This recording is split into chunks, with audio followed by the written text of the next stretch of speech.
Good morning. Welcome to the forecast discussion for August 2nd. Wait, hold it. It's October? October 2nd?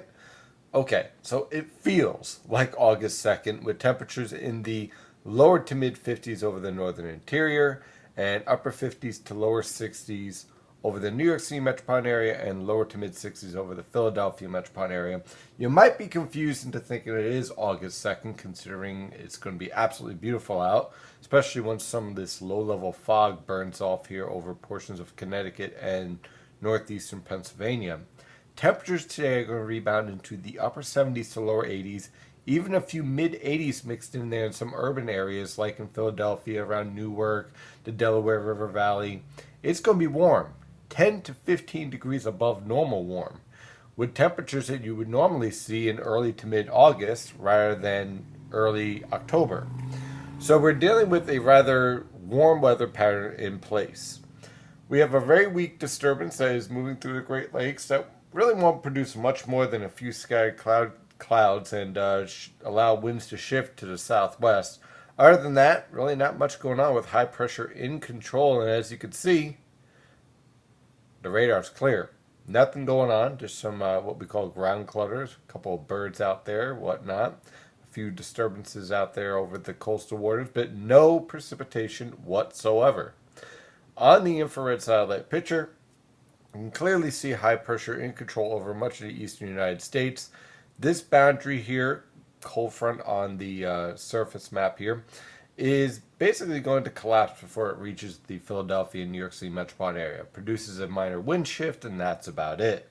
So high pressure is going to remain locked in and actually shift towards the mid-Atlantic coastal waters, leading to more of a southwesterly wind as we move on through the rest of the week. This disturbance will be a non-factor and will never reach the northern mid-Atlantic, and really not much is going on over the next several days.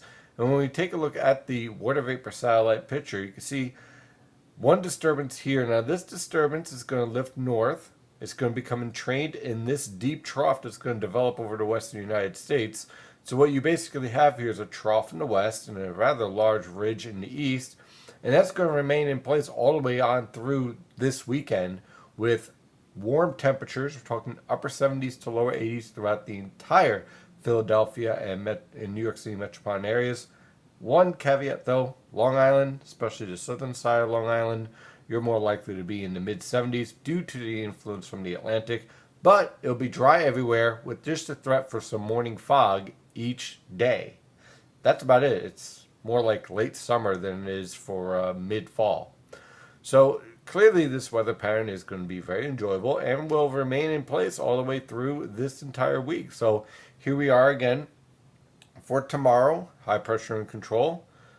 Same thing for Friday, high pressure and control, tranquil weather conditions, temperatures in the upper 70s to lower 80s. Now, there will be some disturbances rotating around this ridge and this high pressure system that could spark a very isolated shower, but again, I stress the word isolated there. Other than that, scattered cloud cover. So you might get hit by a shower for about 20 minutes or so in the afternoon hours in this type of weather pattern. But that's about it. And temperatures, like I said, upper 70s to lower 80s for highs, low temperatures in the upper 50s to lower 60s. Absolutely wonderful out there. Nice little, I guess you could call it Indian summer for the mid-Atlantic states. And that's going to continue on through this weekend. Here we are on Sunday. High and dry, high pressure and control. In fact, we have sinking air in place over much of the mid-Atlantic, and that's going to build into the northern mid-Atlantic, leading to dry weather conditions. Could be a few isolated showers around Connecticut with a warm front boundary, but that's about it. Then on Monday and Tuesday, a cold front will slowly try to attempt to move into the northern mid-Atlantic. I think it will fail, but it could produce a few scattered showers here and there for both Monday and Tuesday afternoon. Otherwise, temperatures remain in the upper 70s to lower 80s, and scattered cloud cover can be expected. I wouldn't even be surprised if we see a thunderstorm out of this weakening cold front. We'll see. That is your forecast discussion for today. Of course, I'm your meteorologist, Stephen DiMartino. You can always follow the latest weather information at nynjpaweather.com and nynjpaweather on Twitter and Facebook. Have a wonderful day. Stay safe out there.